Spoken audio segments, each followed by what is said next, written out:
¿Sabías que el año 2017 se produjo en Chile el primer incendio de sexta generación, también conocido como tormenta de fuego, y que afectó entre Coquimbo y Los Lagos, dejando más de 500.000 hectáreas quemadas, 11 víctimas fatales y 43 detenidos? Así es, un incendio que marcó un antes y un después en la historia de los incendios forestales de Chile. Recordamos en aquellos tiempos como el director de CONAF, Aarón Cavieres, resistía a la idea de utilizar aviones de envergadura supertanque porque no eran apropiados para la geografía de Chile. También nos enterábamos que el gobierno, por su parte, consideraba caro el costo de traer estos aviones.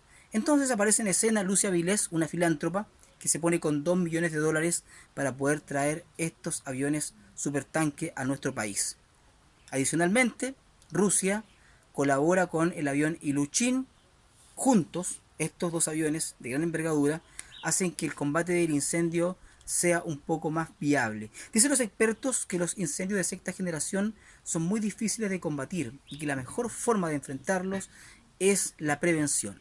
Ahora, el problema es cómo llegamos con esas campañas de prevención con esas mentes alteradas, esas personas que andan con acelerante, esas personas cuya motivación no entendemos, no comprendemos. Es decir, las campañas de concientización, perdónenme que lo diga, pero son para la gente normal. Por lo tanto, el riesgo de que se produzca un incendio de estas características está latente, que no hay otro camino que también comenzar a ver la forma de enfrentarlos. Y para eso es necesario que Chile crezca en estructuras, en infraestructura, en bases sólidas que le permitan al personal que combate el fuego, tanto bomberos, brigadas, poder enfrentarlo de una manera efectiva. De otra manera es como enviar a una persona a su trabajo sin sus herramientas. Es decir, no es posible que del 2017 al 2023 Chile no tenga siquiera un avión de características supertanque. Un avión. Sabiendo que ya enfrentamos el primer incendio de sexta generación en aquel 2017. Esta es la energía que se libera en los incendios de sexta generación que se producen las denominadas tormentas de fuego. Dirán los expertos posterior al control de este incendio si el incendio del 2023 reúne o no las condiciones para ser denominado un incendio de sexta generación, como fue el 2017.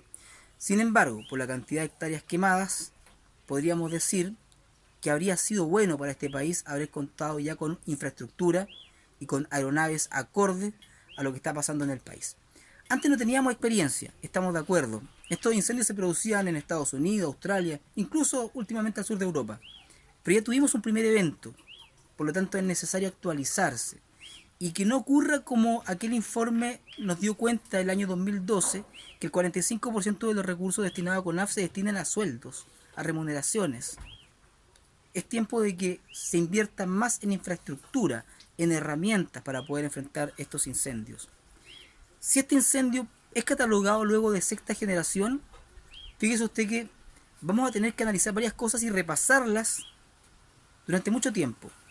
Familiarizarnos con términos como nubes pirocumulonimbo, que son nubes que se producen por la cantidad de energía que liberan estos incendios de tal magnitud que logran modificar la meteorología en donde se están produciendo.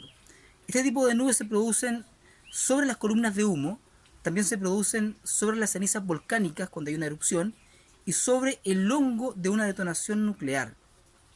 Estamos hablando de algo o de términos que no conocíamos hasta el año 2017, pero es tiempo ya de que el Estado de Chile presione F5 y se actualice para poder enfrentar estos fenómenos. Y claro, estamos de acuerdo. La concientización, las campañas son muy importantes. Pero lamentablemente se están desatando las tragedias, las catástrofes. Y para poder enfrentar las catástrofes necesitamos recursos.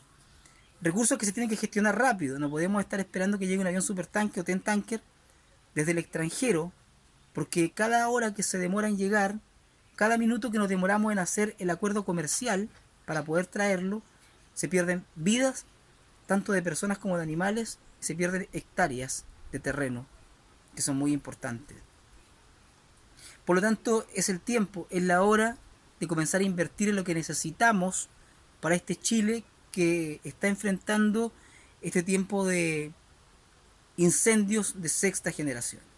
De otra manera, esta historia se va a volver a repetir y vamos a tener que estar esperando nuevamente para que se decrete estado de catástrofe, que una persona en la comodidad de su oficina en la región metropolitana, en Contraloría, tenga que otorgar la firma de toma de razón para que el presidente pueda actuar. Necesitamos una institucionalidad que sea mucho más ágil, mucho más rápida para poder enfrentar estas emergencias y no tener que estar esperando para poder estar ahí con la gente. Un abrazo y nada, a ponernos de pie.